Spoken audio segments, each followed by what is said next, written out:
Luzmila Chiricente es una reconocida lideresa ayáninca. Desde su cargo apoyó la formación de los comités de autodefensa y en sus años de presidenta comunal construyó una escuela y una piscigranja.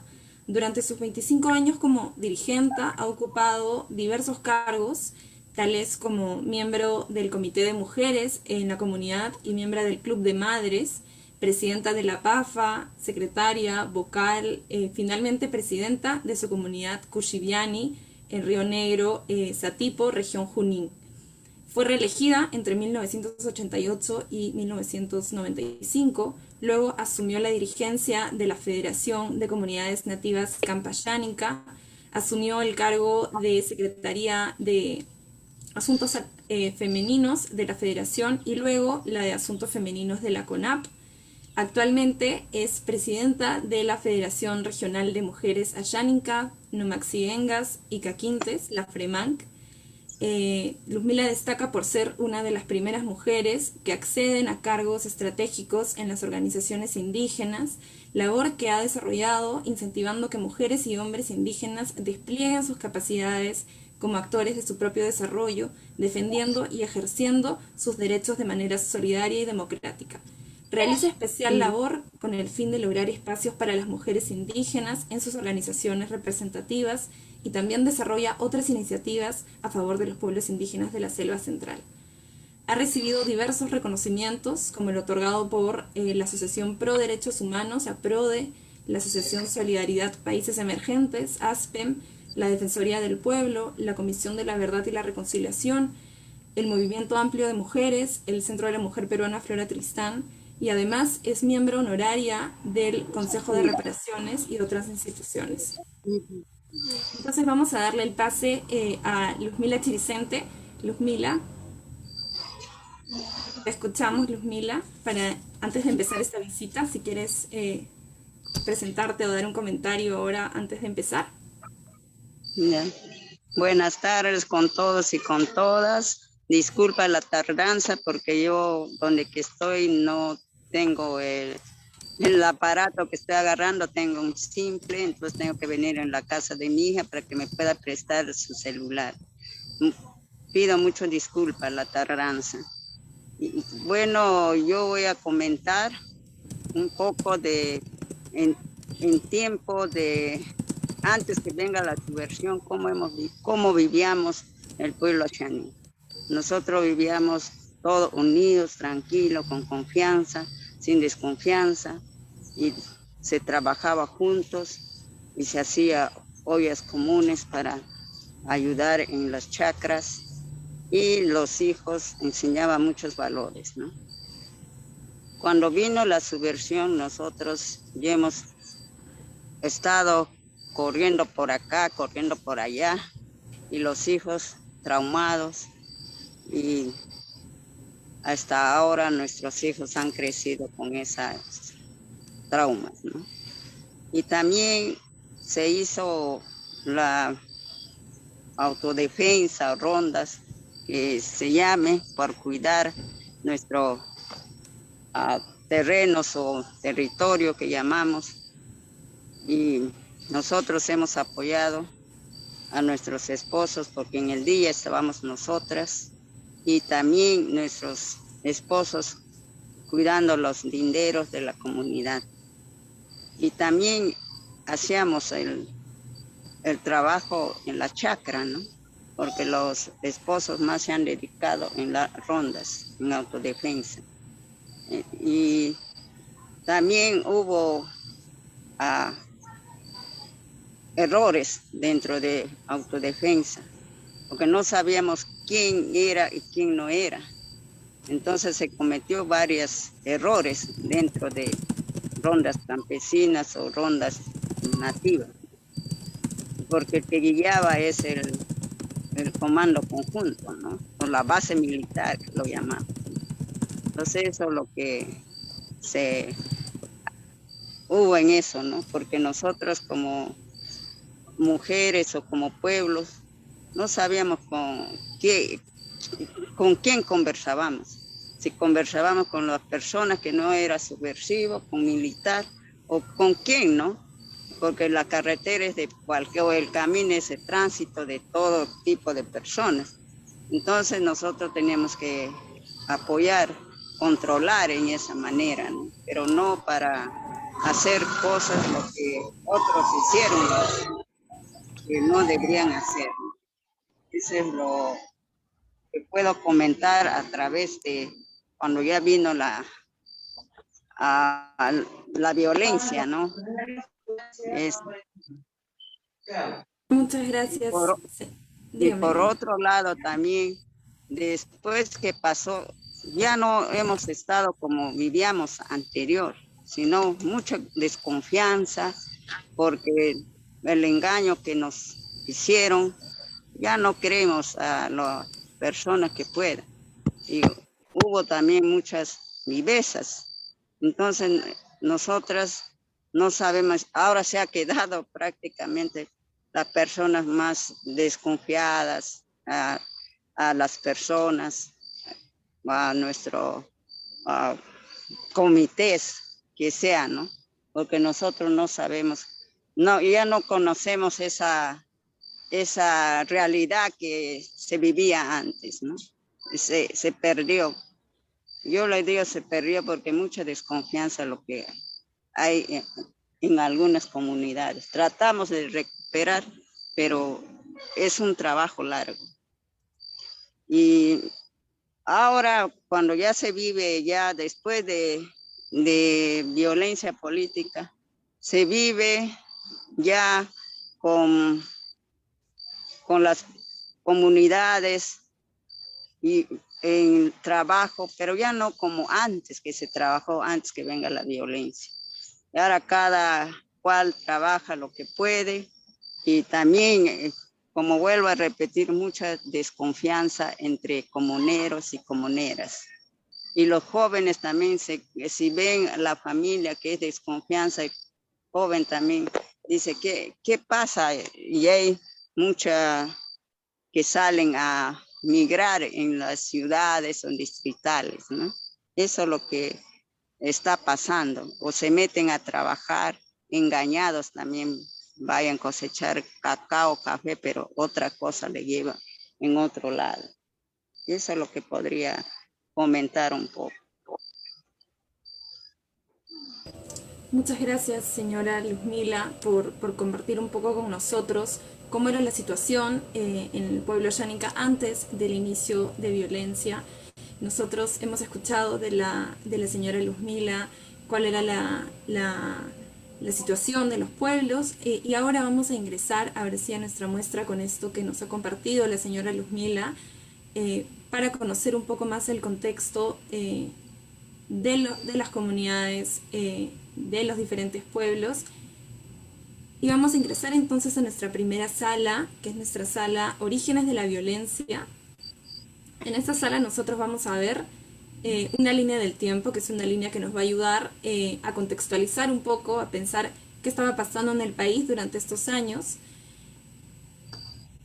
Y para esta parte yo quisiera preguntarles a los que nos acompañan, a todos, a todas, ¿qué recordamos de este periodo de violencia que nos ha introducido la señora Luzmila? ¿Qué estaba pasando en las regiones fuera de Lima? ¿Qué estaba pasando en la selva central? Para esto podemos participar tanto por nuestro chat como por nuestro micrófono y yo les voy a estar leyendo. ¿Sabemos algo de lo que estaba sucediendo en la selva central durante estos años? ¿Qué recordamos? ¿Qué hemos escuchado? Daniela, justamente nos dice Daniela que había muchas desigualdades sociales y una centralización en la capital de Lima, ¿no? Así es. ¿Alguien más que tenga alguna idea o algún recuerdo de cómo vivieron las zonas de la selva central y de la Sierra Sur también la violencia?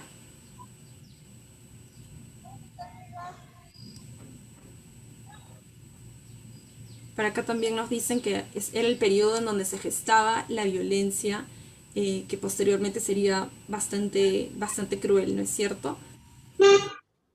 Entonces vamos a ver con esta línea del tiempo, ¿no?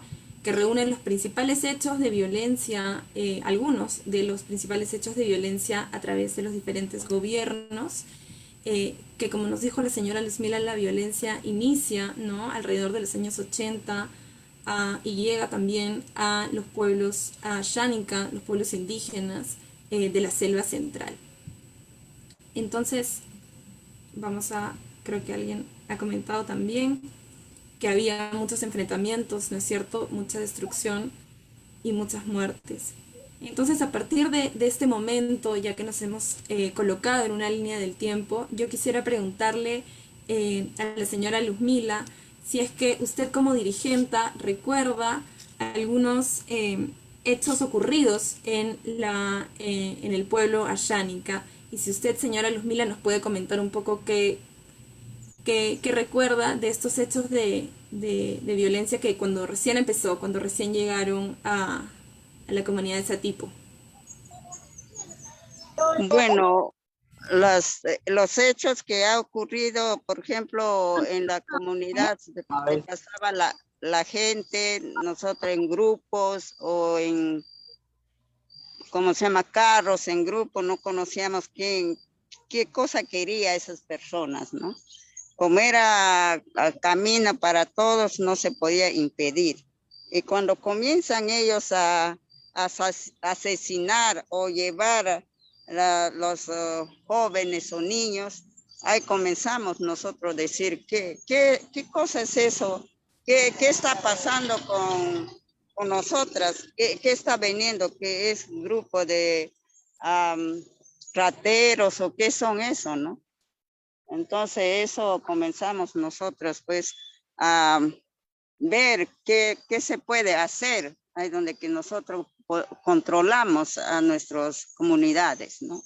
Y luego se forma la ronda a través de la base militar, pero para nosotros no era una novedad, porque desde antes se formaba, ¿cómo se llama?, grupos para cuidar tu camino o tu territorio, ¿no?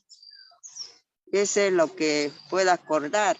Y por eso yo decía que se ha cometido muchos, porque hubo mucho matanza. Mataba el sindero y mataba también los ronderos y mataba a los militares, que no se sabía quién, dónde ibas a meterte.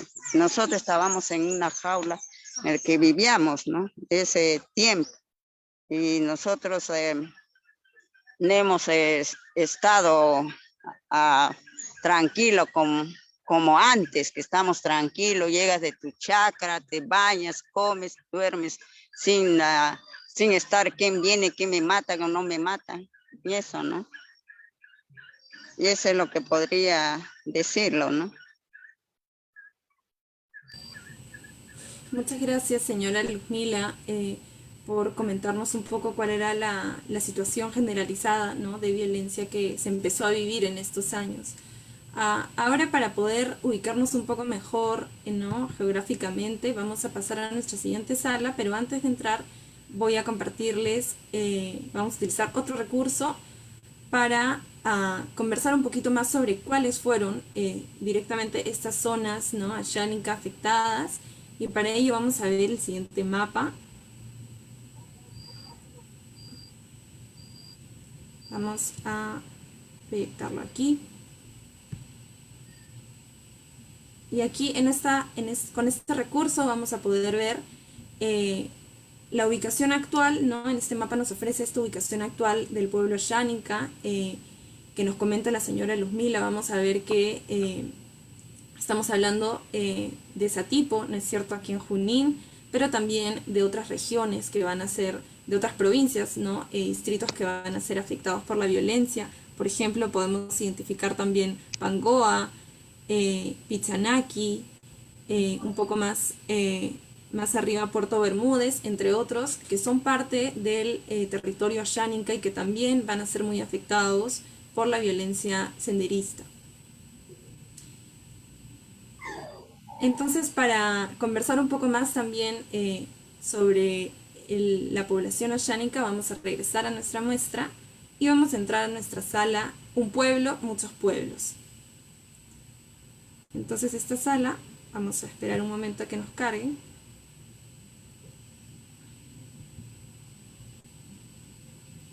en esta sala, ya que hemos conocido un poco sobre la situación antes, previa a la violencia que nos comentaba y nos contaba Luzmila, vamos a conversar un poco, vamos a dialogar sobre cuáles fueron las principales vulneraciones a los derechos de las personas asháninka.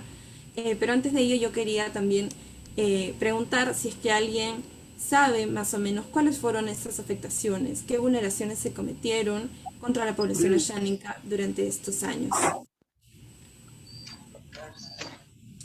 Veo que Tania también ha comentado que Sendero se retira a la selva central y que empieza a cometer mucha violencia contra mujeres y niños y niñas. ¿No es cierto?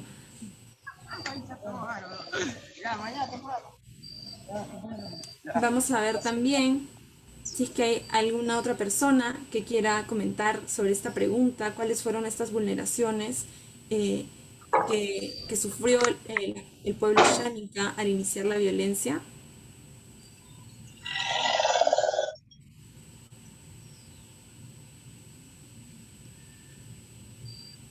Podemos participar también por el chat o con nuestros micrófonos para conversar, escucharnos entre todos y todas.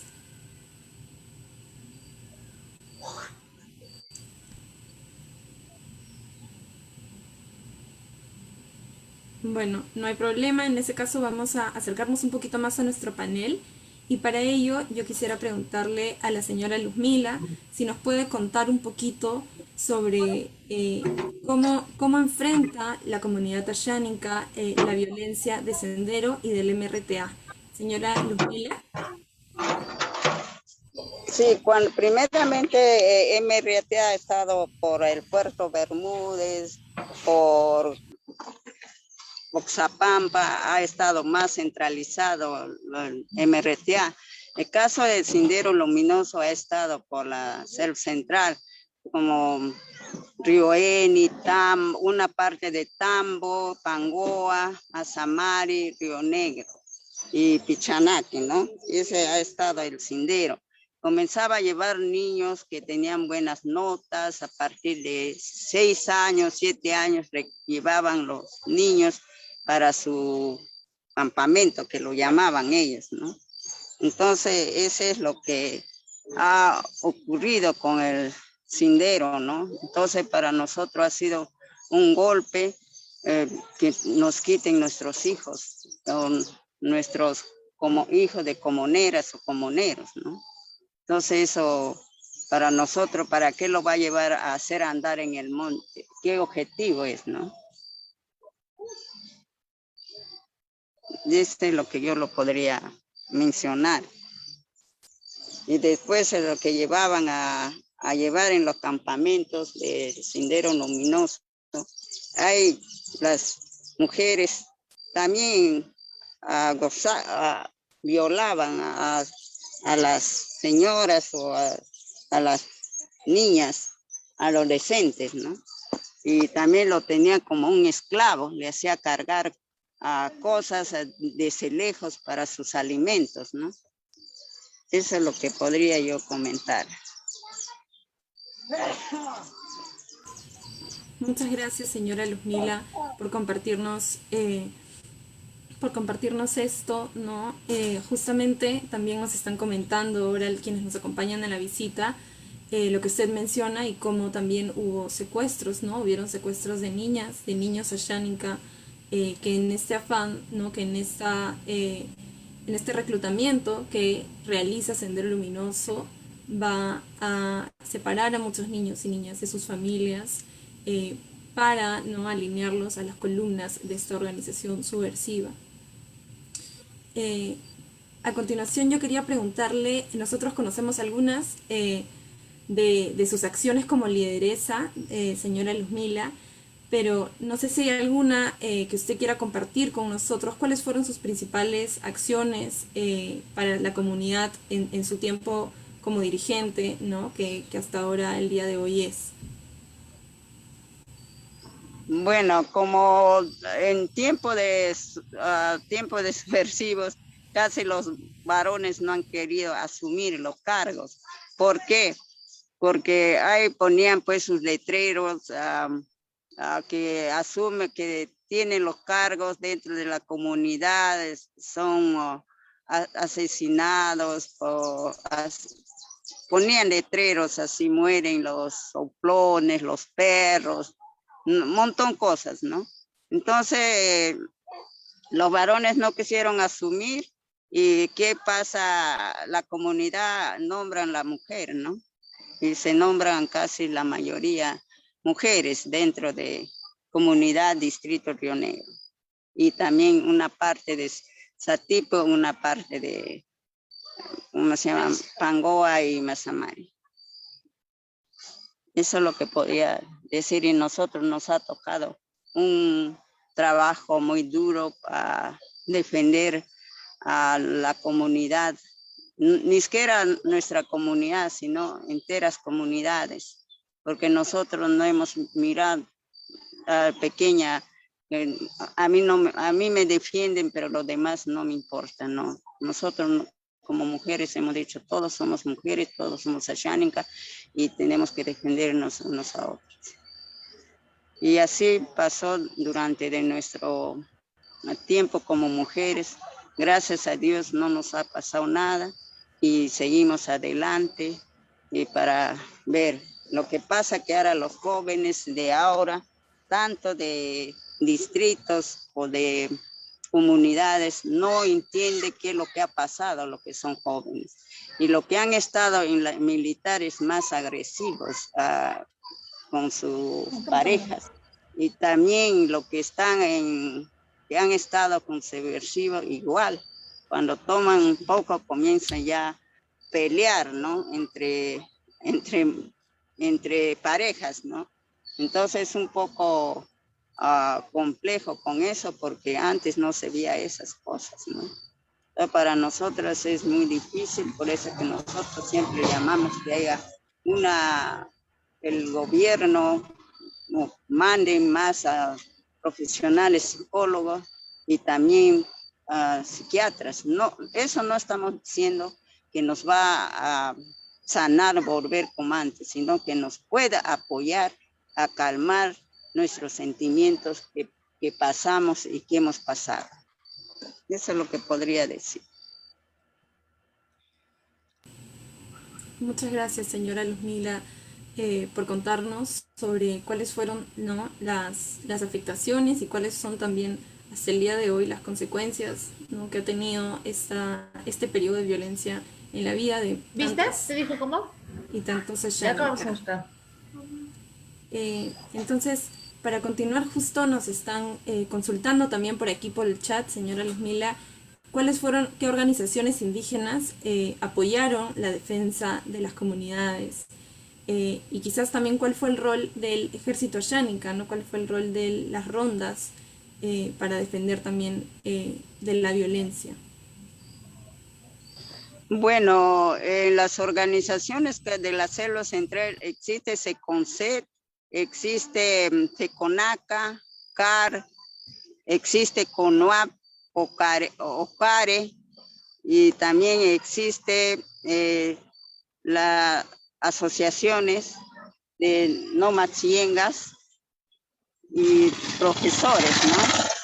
Y también, ¿cómo se llama? Nosotros hemos formado, caso de mi comunidad se ha formado sin intervención del ejército. Cuando ya está formada ya todo eso, para tener reconocimiento, nosotros hemos dicho que nosotros que no nos pongan rondas campesinas, sino que nos ponga autodefensa de la comunidad nativochillana. ¿Por qué? Porque nosotros ronda lo entendíamos en otra forma. Rondas es para que cuidas los rateros. En caso de eso, no era pues ratero, sino eran un asesino o traficante de nuestra tierra, ¿no? Porque traficaba niños y llevaba al monte, morían los niñas o adultos por cansancio, de frío, Dios sabe cómo la han pasado en el monte, y luego se viene a atacarnos entre comunidades, ¿no? Entonces nosotros teníamos que cuidarnos en esa manera. Entonces eso es lo que podría decir eso. No sé si están de acuerdo, pero depende de las organizaciones también. Han dependido las organizaciones formar su autodefensa. ah, no se abastecía con el armamento de nuestro como flechas, lanzas, sino también se pidió al gobierno cuando estaba Fujimori que apoye con los armamentos, ¿no? Y nos apoyaron con armamento en servicio de uso, ¿no? Entonces, ese es lo que cuando se calman, ellos lo recogen sus armamentos, ¿no? Y ese es lo que Mira, podría Cristian, ven. decir, pero algunos... Cristian, ven. Mira.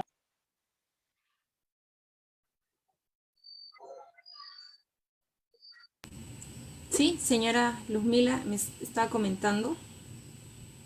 Sí, lo que pasa haciendo muy amor. Y la que también podría decir que las mujeres han jugado un rol importante, llevar el cargo y también hacer a no dejar de ser unidad ese momento desunido, porque tenía que estar unidos para hacer comidas de común, ¿no? Para los que van a cuidar nuestras tierras o nuestro territorio, ¿no? Eso es lo que quería decir. No sé si por ahí está la pregunta. Sí, claro que sí. Muchas gracias, señora Luzmila, por comentarnos, ¿no? Tanto de esta información y la importancia que tuvo también, ¿no? Las rondas y el rol que tuvieron también para proteger a la comunidad, pero también otro tipo de violencia que puede haber generado. Entonces, para la siguiente parte, vamos a conversar un poco sobre el testimonio de la señora Luzmila Chiricente. Señora Luzmila, yo quería preguntarle si usted se siente cómoda, ¿no? Si nos podría comentar su testimonio, si nos podría compartir su testimonio sobre la desaparición de uno de sus hijos y contarnos cómo se dio su desaparición, qué edad tenía, dónde estudiaba, Beto. Bueno, cuando me pregunta cómo se siente, ustedes cómo se sentiría cuando usted pierde un hijo. Creo que una madre es un dolor. Cualquier madre, ¿no? Él tenía 15 años y estudiaba en colegio particular Atahualpa. Estaba cuarto año de secundaria. Y él se va a ese tiempo, se traslada en Colegio Francisco Irasol, ¿no? Y luego se estudia y parece fila de subversivo, buscaba lo mejor alumnos que había sus notas buenas y lo formaban, ¿no? El que tenía mala nota a un lado, el que tenía buena nota a un lado, para cualquier momento ellos eran escogidos, para ellos eran fortaleza tener a esas personas o esos alumnos o esos jóvenes, ¿no? Eso es lo que puedo. Yo no he estado en su desaparición, porque yo era promotora de salud, yo venía al Ministerio de Salud para hacer un reclamo de reconocimiento de los promotores de salud. Y venía y dentro de 15 días escucho que se perdió, mi esposo me llama, que se perdió para ver en esa manera. Entonces yo llego, comienzo a poner una denuncia en la policía, ver qué está pasando. Y para eso ya se había aumentado mucho los subversivos y no se sabía más y uno tenía miedo de hablar también, ¿no? Y no sabía si vas a hablar o no vas a hablar. ¿Por qué? Porque también los servicios de inteligencia también ahí estaban por ahí, tenían que ver qué cosa hablas, qué cosa no hablas, ¿no? Entonces, por eso yo decía que nosotros hemos estado en un lugar como una jaula, no sabes cómo salir y cómo hacer, ¿no? Eso es lo que podría decir a caso de mi hijo, ¿no?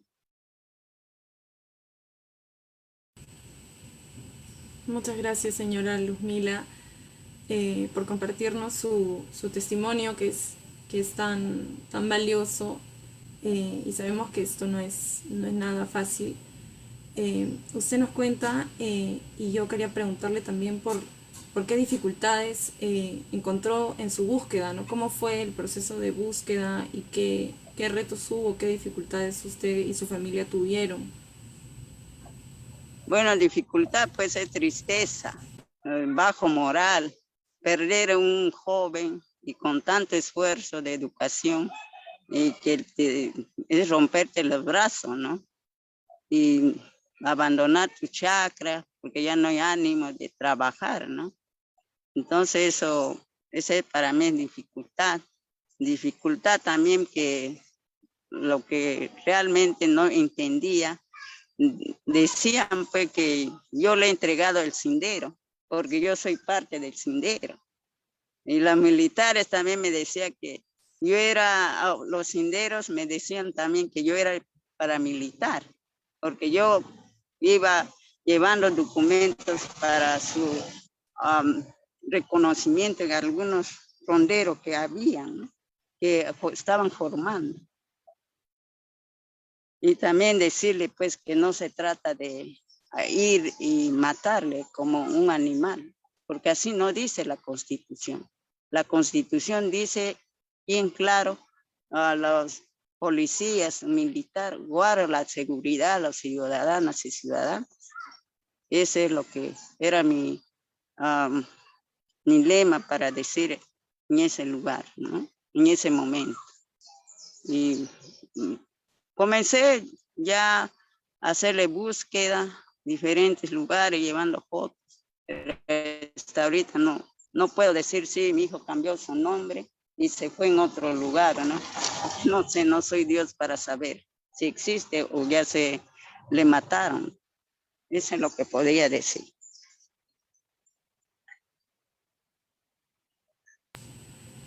Muchas gracias, señora Luzmila, por, por compartir su testimonio, ¿no? Creo que nos interpela mucho también decir que hay muchísimas personas ayánicas que están en la búsqueda de justicia, ¿no? Y que la impunidad por estos casos todavía está muy presente. Vamos a ver también a continuación, ya terminando nuestra sala de Un pueblo, muchos pueblos, eh, justamente aquí nos colocan en el chat cuánta fortaleza tiene usted, señora Luzmila, ¿no? A través del tiempo, y que es un ejemplo de resistencia para muchas otras mujeres que son lideresas también, que son defensoras de los derechos humanos, defensoras del territorio. Mucha fortaleza y mucha valentía que encuentran en sus palabras al compartir esto con nosotros.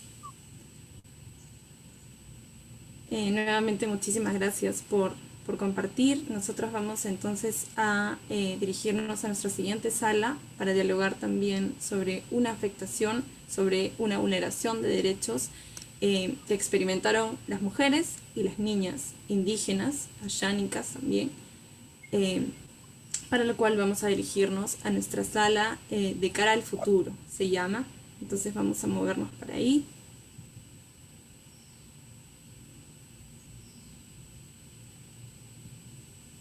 Y antes de entrar a la sala, yo les quería preguntar a los visitantes, a los participantes, ¿cuáles creen que fueron las principales vulneraciones a los derechos de las niñas y de las mujeres indígenas durante estos años? Para ello podemos también comunicarnos por el chat o pueden prender su micro para participar junto con nosotras.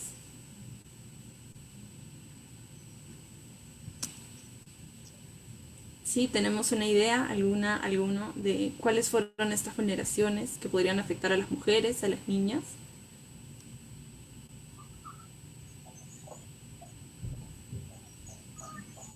continúan los mensajes, señora Luzmila, hacia usted, sobre su valentía, y agradeciendo mucho enseñarnos, ¿no?, tanta fortaleza con esta lucha que usted ha emprendido.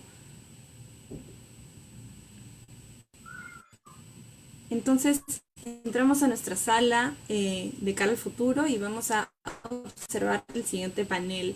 No sé si alguien recordó alguna afectación a niñas, a mujeres.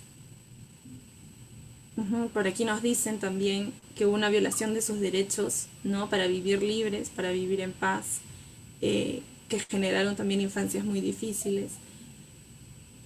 Y sobre eso vamos a ver en nuestro panel, como nos comenta Rosa Lucía por aquí por el chat, ¿no?, que entre estas afectaciones va a estar también la violencia sexual. La violencia sexual en todas sus formas. El rapto, así es, el secuestro, el encierro, como todas están comentando, van a ser afectaciones que muchas mujeres y niñas van a tener que experimentar durante estos años y que hasta el día de hoy no obtienen justicia. Entonces, para dialogar también sobre esto, yo quisiera preguntarle a la señora Luzmila. Señora Luzmila, usted como dirigente también, ¿podría compartirnos alguna de estas violencias que afectaron a las mujeres ashánicas, y si es que alguna de ellas ha encontrado justicia hasta el día de hoy? Bueno, primero cuando se recuperó las enteras de comunidades, lo que estaba en el monte, lo que han rescatado ronderos, apoyado a ejércitos, pero yo lo más valoro a los ronderos porque ellos son los que han recogido ¿cómo se llama?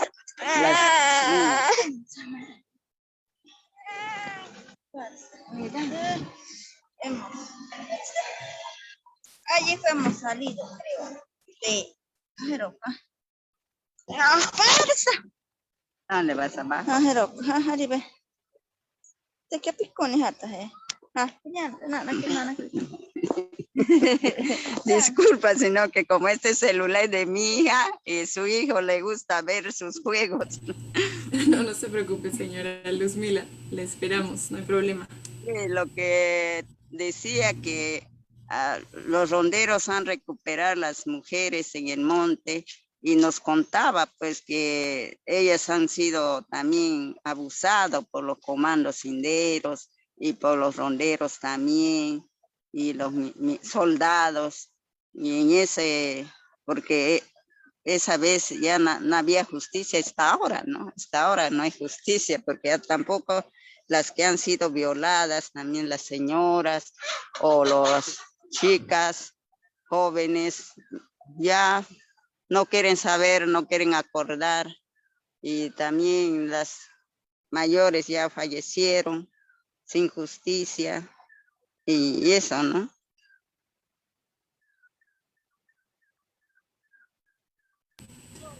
Muchas gracias, señora Luzmila, por contarnos un poco sobre todo este tipo de violencias hacia mujeres indígenas. Por el chat también nos están comentando,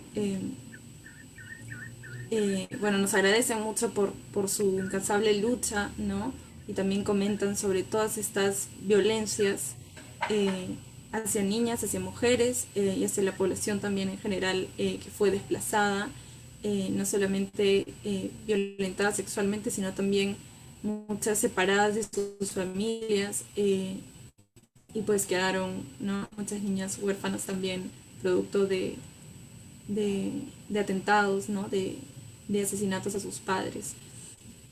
Entonces, para dialogar también un poco en esta parte, esta parada, señora Luzmila, yo quería preguntarle si nos podía contar un poco sobre cuál fue el rol también que, a pesar de todo, estas mujeres ashánicas en su comunidad, en su pueblo, asumieron, cómo se defendieron las mujeres, y cómo reaccionó la comunidad también frente a este rol de las mujeres.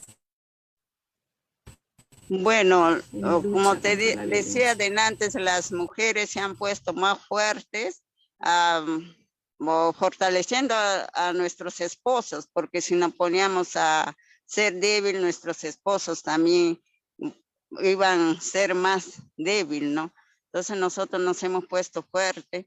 Hay momentos que lloramos, hay momentos que no hacíamos sentir a nuestros esposos o a otros grupos, ¿no? Entonces, igual cuando teníamos que enfrentarnos a, con documentos en la base militar o en Ministerio de Defensa, no, no llorábamos porque decíamos queremos la justicia, queremos que respeta derechos humanos, no es porque me han dicho que es subversivo, me han dicho que es no sé qué, entonces se tiene que investigar. Yo también puedo decir muchas cosas, pero usted no tienen que escuchar a la persona que te dicen, me han dicho. Entonces yo le dije, yo tengo ejemplo mío. Perdió mi hijo, ¿qué me dijeron? Que yo era comando senderista. ¿Y qué hicieron la base? Aquellas veces era Capitán Méndez. Él, tal hora le decían, tal hora que yo me reunía con mi hijo, con su versión, tal hora, tal hora. Y ellos llegaba a esa hora y no encontraba. Llegaba a esa hora, no encontraba. Llegaba a esa hora, no encontraba. Pero en esa soldado que tenían, que estaban sirviendo a mis propias familias. Y si es que hubieran encontrado algo, mis propias familias me mataban. Pero gracias a Dios, los comentarios que eran por celos dirigenciales, ¿no? Entonces, eso es lo que se pasó también a las mujeres dirigentes, que decían que no, que se van ellas, ¿para qué le han nombrado presidenta? Esos presidentes que se van a buscar sus otros maridos. Entonces, hay doble afectación que nos hicieron, pero aún eso no nos hemos desmayado, nos hemos sido fuertes y continuamos. Algunos, como te digo, se han muerto también las dirigentes que han sido luchadoras, igual que yo. Eso es todo lo que podría decir. Muchas gracias, señora Luzmila, por esta importante también reflexión, ¿no? De, como usted dice, esta doble, ¿no? Esta doble violencia, no solamente por asumir cargos en un entorno, en un momento, ¿no? De tanto riesgo y tan peligroso, sino también otras violencias, ¿no? Otras discriminaciones que pueden recibir, ¿no? Experimentar las mujeres indígenas al asumir cargos de liderazgo, además de estar expuestas, ¿no? A atentados, a persecución, amenazas por parte de los grupos subversivos, pero también de las fuerzas militares, de las fuerzas del orden. Entonces, me comentan también que por nuestra transmisión de Facebook les están mandando saludos, amigas de usted, señora Luzmila, su amiga Olga. Están mandándole saludos muchas personas durante nuestra transmisión de Facebook. Muchas gracias, muy amable. Yo también mando saludos a esas personas que me conocen. Está Olga, está Maritza, de Ayacucho. Entonces, frente a esta violencia que vemos, está muy presente para las lideresas y ha atravesado también la vida de muchísimas familias. A mí me gustaría que pasemos a nuestra siguiente sala, ya que está aquí, para dialogar también un poco sobre qué significan las reparaciones, qué hacemos con todo esto que hemos escuchado, que nos ha contado, que nos ha compartido la señora Luzmila, y qué se ha hecho también para reparar, ¿no? Para reparar este daño. Entonces, para esta parte vamos a ingresar a nuestra sala para hablar sobre la Comisión de la Verdad, para hablar sobre este Plan Integral de Reparaciones. Y antes de escuchar a Luzmila, yo quería preguntarles a todas y todos los que nos acompañan el día de hoy, si es que sabemos qué es una reparación, o qué entendemos por reparaciones. podemos colocarlo por el chat o podemos también prender nuestros micrófonos y comentar qué entendemos por una reparación.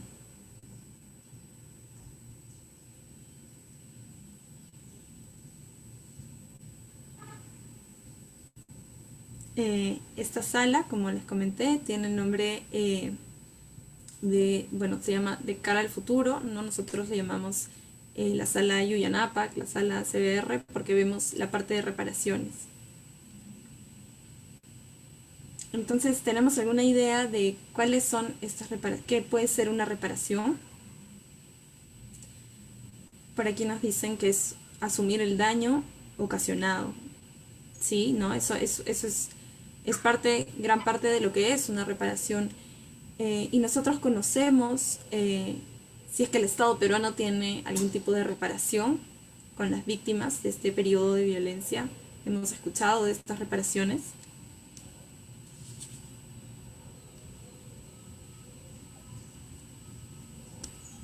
Diana nos comenta que tiene que ver con retribuir, ¿no? Mediante acciones y asistencia a las víctimas, ¿no? Rosa Lucía dice tratar de resarcir esas afectaciones. Así es, ¿no? Son todas estas definiciones de reparación lo que va a conformar, ¿no? La palabra, y es importante mencionar que el Estado peruano también, después de la CBR, de esta Comisión de la Verdad y la Reconciliación, elabora un plan integral de reparaciones, un programa integral de reparaciones que consta de diferentes programas, ¿no? Para compensar ese daño que están comentando también. Así es, ¿no? Cristina nos dice el programa integral de reparaciones. Sin embargo, yo quisiera preguntarle a Luzmila también, en su experiencia, señora Luzmila, ¿cómo han sido realmente reparadas los familiares de víctimas de personas desaparecidas? Bueno, la reparación hubo dos, reparación colectiva y reparación individual. En tiempo del señor García, presidente, reparación que se ponía a las organizaciones, la vida no cuesta 10,000, 5,000, tanto, una vida. Y reparación colectiva también dijo que me da un local o me da una planta, pero siempre me acuerdo las heridas que me quedan. Esta es mi reparación, pero de que yo lo estoy cultivando, esto hasta cuándo me dura esto, ¿no? Entonces, igual un local, miro, en colectiva, podría contar mi generación, pero ¿qué hay de más? Entonces yo no me siento reparada, decía.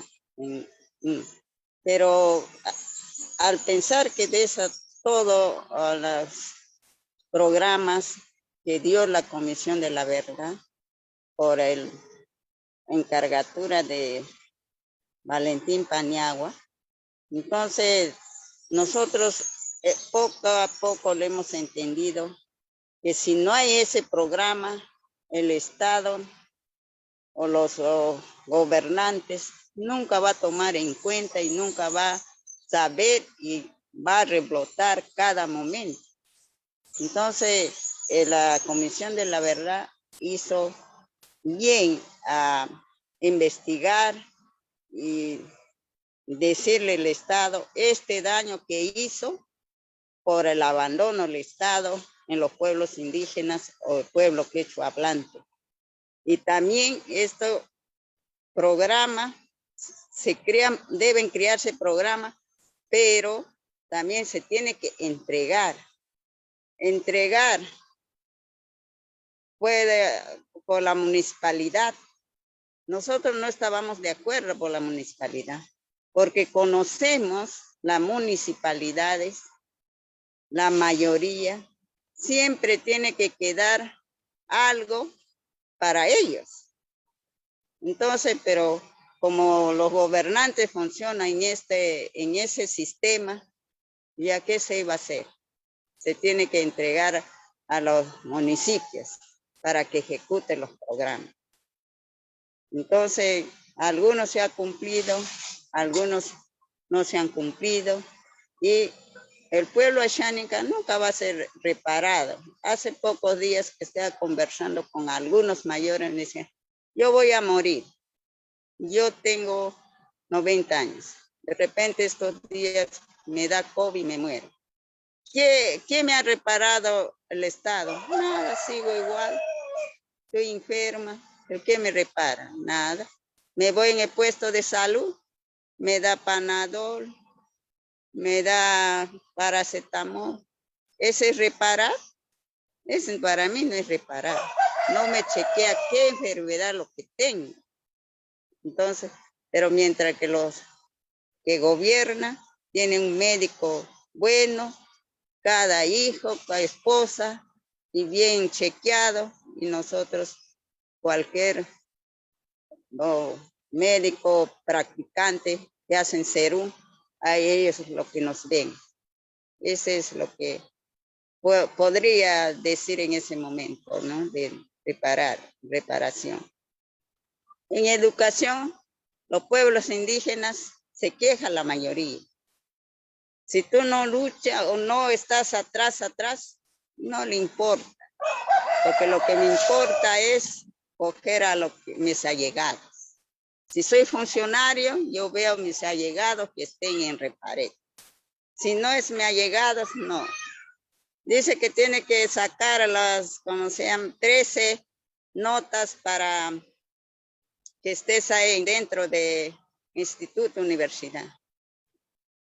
Ese es un manejo. Dice ley, pero las leyes que se crean nunca se cumplen. Y nadie lo va a cumplir. ¿Por qué? Porque está a nivel del mundo la corrupción total. Entonces tú no puedes ir en contra de la corrupción. Es lo que podría decir, ¿no?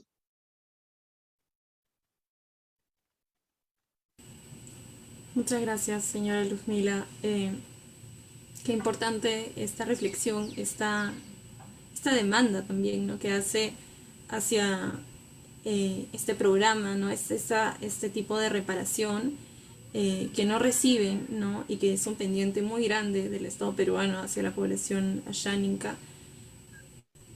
Quisiera también comentar algunos saludos que nos están dando por este medio. También nos saludan desde la Unión Europea en Perú. Agradecen la oportunidad de escucharla en María Paul Neuví. Y de ahí también nos saluda desde el Facebook Marley Anzualdo y dice: Luzmila, eres un ejemplo de mujer valiente, de mujer cuidadora de tu comunidad con mirada colectiva. Eres grande, un símbolo de amor y de resistencia. Y también Marita Guzmán Gómez, que te mando un abrazo Maritza, desde Ayacucho.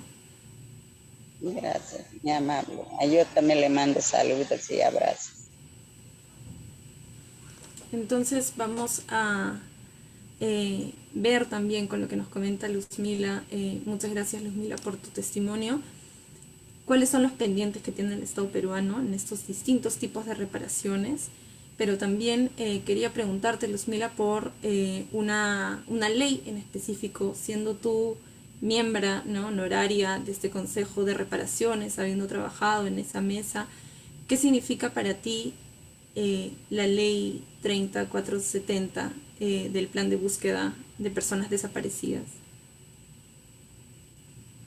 Para mí, como vuelvo anterior decir, y sigo preguntando a mis paisanos, mis hermanas, mis hermanos, lo que han sufrido.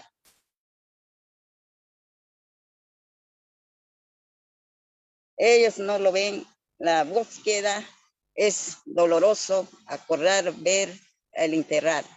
Ellos dicen, estos programas que crean los gobiernos es para crear más trabajo para los profesionales de ellos.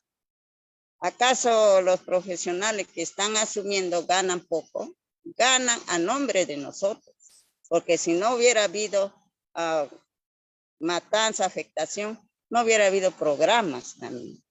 Entonces, hay, dicen, en vez de que le ganan, pagan eso, ¿por qué a nosotros no nos pagan lo que hemos sido afectados? Entonces eso es lo que dicen mis paisanas, o mis hermanas y mis hermanos. Caso contrario de los hermanos andinos, quechua hablantes, piensa otra cosa. Dice, yo quiero que me entregue, quiero verlo, que esté ahí en mi lado, o mi hijo, mi hermana, mi esposo. Entonces, es muy diferente el sentimiento. Cada humano pensamos muy diferentes, es lo que quería decir.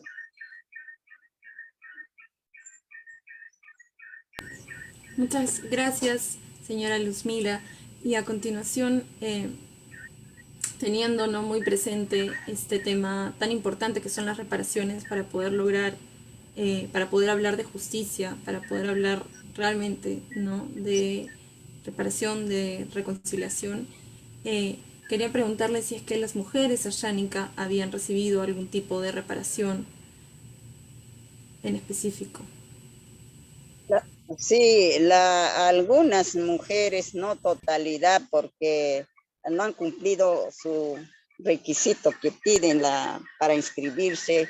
Si se ha muerto tu hijo, se ha muerto tu esposo, tu papá o tu hermano, no han cumplido sus papeleos, no han recibido. Lo que han podido poco ha cumplido esos papeles, sí le han reparado los 5,000, pero ellos dicen, pues, ese 5,000, yo 5,000, mi esposo, no es nada.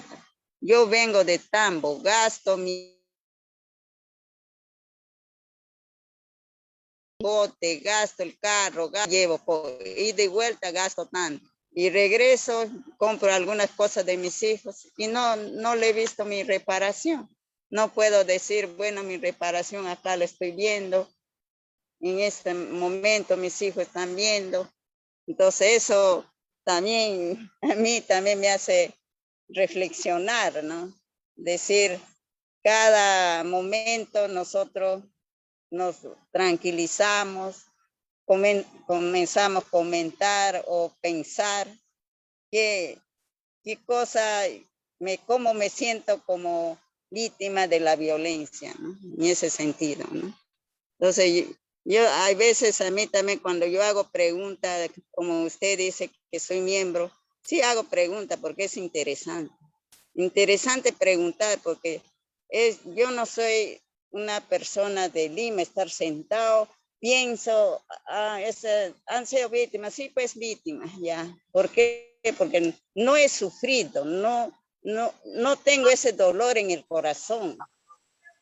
A mí me importa mi trabajo, es lo que me importa para mantener mi familia, pero no me importa ¿cómo se llama? Las personas. Entonces, por eso hay veces yo digo, ¿qué estamos hablando de derechos humanos? Yo pienso, para Pueblo Ashánica, derechos humanos, estar mano a mano entre nosotras.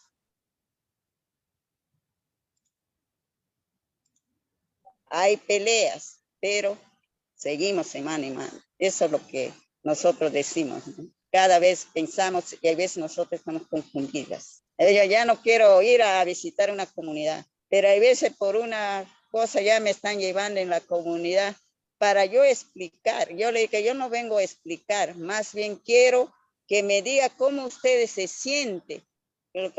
Ha sido masacre aquí en tu comunidad. Y cómo ustedes se sienten, eso es lo que quiero saber. Entonces comienzan y ellos dicen, no, tú dime, ¿cómo estás ahí? Tú eres funcionaria, que no sé cuánto. Ya quiero que me digas, ¿qué estás haciendo?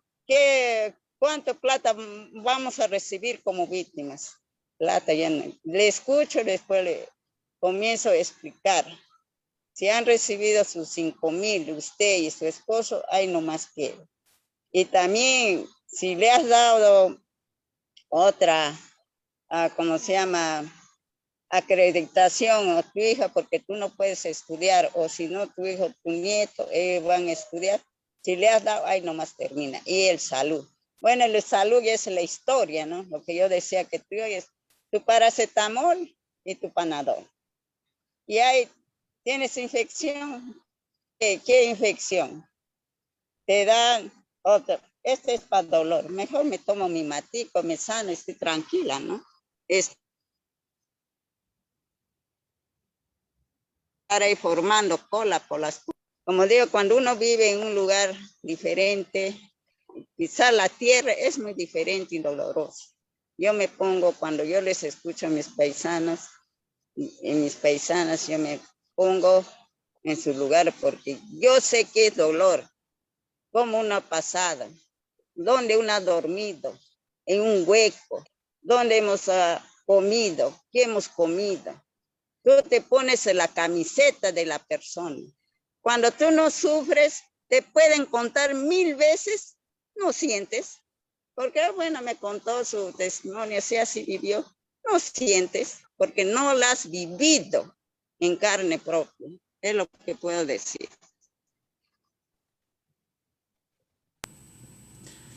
Muchísimas gracias, señora Luzmila, eh, por contarnos ese testimonio tan valioso, tan fuerte, tan potente.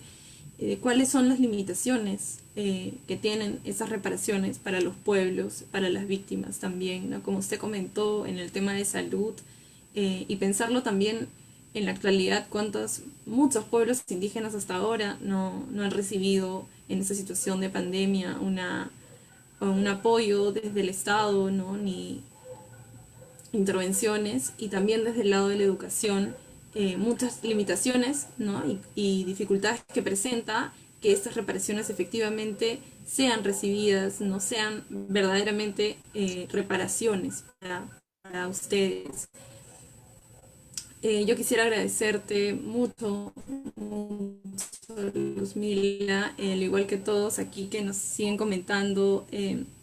Muchos saludos también de parte de Ruth Borja Santa Cruz, que manda un abrazo fuerte, y otros saludos, el señor Juan Manuel Burga también, que te Gracias. saludan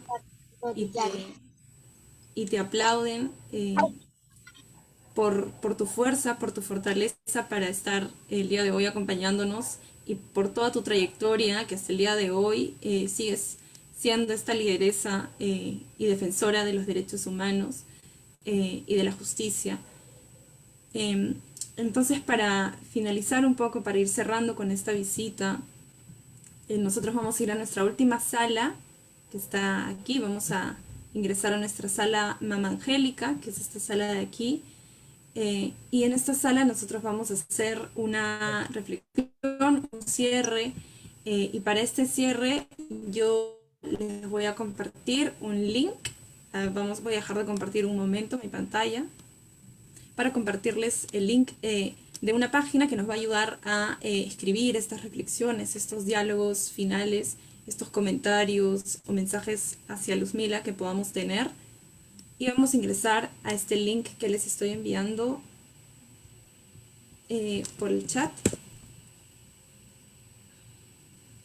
Vamos a ingresar a este link. Ustedes me van a comunicar si es que pueden ingresar correctamente, con una reacción o con algún mensaje por el chat, si es que el link funciona correctamente.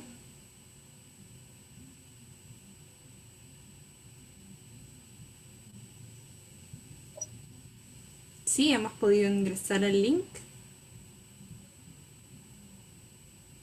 Genial, muchas gracias Carito, Andrea. Entonces, para esta última parte de nuestra visita, vamos a responder a esta pregunta de por qué es importante, ¿no?, visibilizar todo el tiempo la labor de lideresas como Luzmila Chiricente. Vamos a colocar ahí nuestras reflexiones o algún mensaje que queramos darle a Luzmila para luego compartir entre todas y todos. Leo también por aquí el saludo de Ana Correa, un saludo cariñoso y combativo para la hermana Luzmila Chiricente de parte del Grupo Cultural Yuyachkani. Mucha fuerza, salud, sabiduría para seguir guiando a tu pueblo. Te mandan muchos saludos Luzmila por aquí. Gracias. Vamos a dar entonces un momento para realizar esta pequeña actividad de cierre. Vamos a colocar ahí nuestros mensajes y nuestra reflexión, pensando en todo esto que nos ha compartido la señora Luzmila el día de hoy. Muchísimas gracias por brindarnos su testimonio. Entonces vamos a dar un momento y luego vamos a compartir entre todos cuáles son estas reflexiones.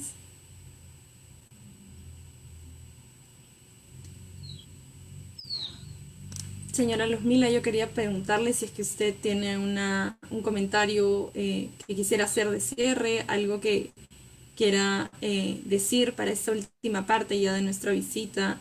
Yo le agradezco muchísimo, infinitamente por compartir con nosotros todo esto, y decirle que es una mujer muy valiente, muy fuerte, y es un ejemplo para muchas mujeres indígenas que luchen por sus derechos, para romper esta impunidad que hasta el día de hoy muchos pueblos y muchas mujeres indígenas Asháninka, Yanesha todavía enfrentan. No sé si hay algo que quiere comentar. Está en el lugar de la mamá Angélica, ¿no? Sí, estamos en esa sala. Yo solamente decirle el ejemplo para todas las mujeres de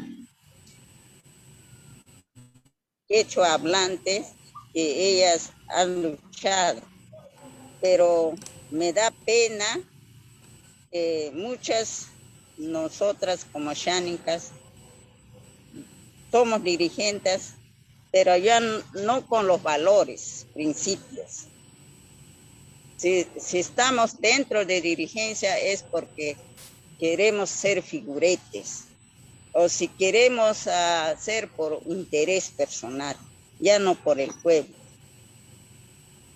Mamá Angélica se descansó, fue un tiempo de pasada cuando ella comenzó a enfermar. Yo le encontré que estaba tirada en la cama. Ella, ¿dónde están las socias? ¿Dónde están los hermanos que has apoyado tanto, que hemos ido a hablar por acá, por allá? ¿Dónde están? Por lo menos ellos deben venir, que estás mal, llevarte en el hospital o bañarte con hierbas o frotarte con hierbas. Eso no es. Le digo, quechua hablante y los ashánicas van a ser así, la que dicen son pire. ¿Por qué? Porque ellos no están formados con los valores de quechua hablante ni ashánicos. Eso es lo que he podido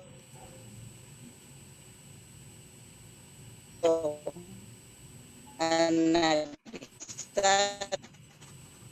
Por eso yo siempre digo, cuando deja existir, comenzamos gritamente uno a llorar y gritar, has venido, es que era trayendo hierba, has venido a frotar algo, ¿no?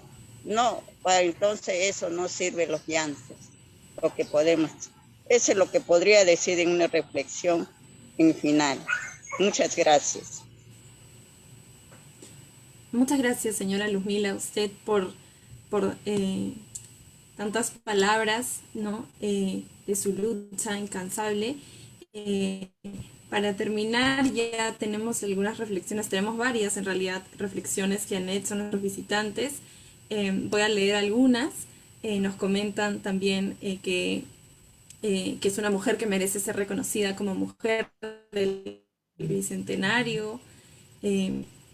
Luego también comentan que es importante revalorar tantos sacrificios personales del pueblo xánica como una forma de reparación moral.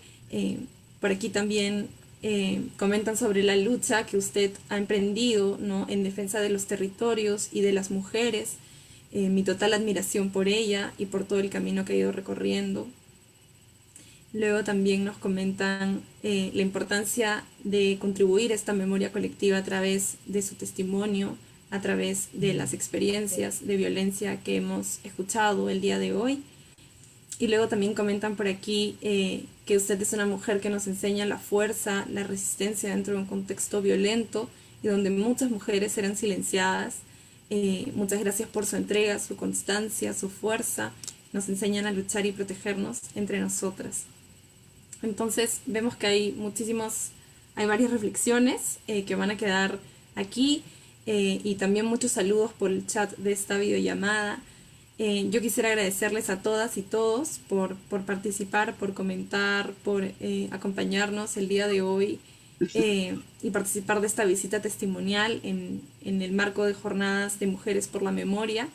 Y para cerrar, yo quisiera preguntarle a la señora Luzmila si es que a usted le gustaría dar un saludo final, digamos, a quienes nos están viendo, al país en su lengua, y después también comentar un poco en castellano para saber si es que quisiera dar un saludo de cierre. Ya, antes de cerrar, yo quisiera reflexionar. Esa en mi no va a chireta, narori, no va a chireta, narori, Otima, timataki, coven carencia.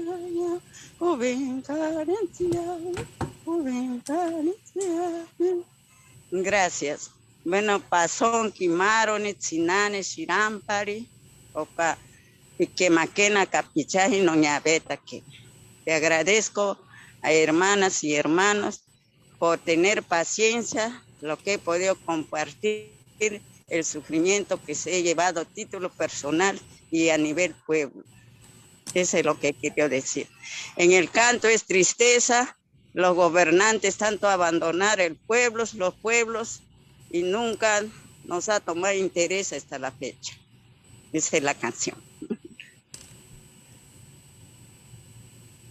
Muchas gracias Luzmila, por compartir este momento con nosotras.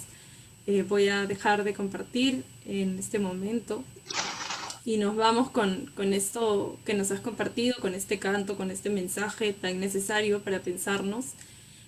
Yo quería invitar, y ahora sí de cierre, a quienes nos acompañan, si quieren prender sus cámaras para tomarnos una última foto con Luzmila, saludar a quienes nos han estado saludando. Sí.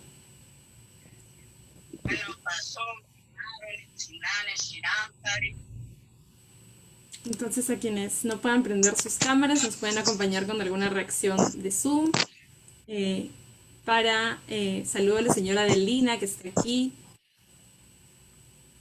Hola Adelina. Vamos a tomar entonces una foto a la cuenta de 3, y quienes no puedan prender sus cámaras nos apoyan con una reacción, con una manito arriba, para abrazarnos a la distancia. Entonces, a la cuenta de 3 voy a tomar la foto. 1, 2 y 3.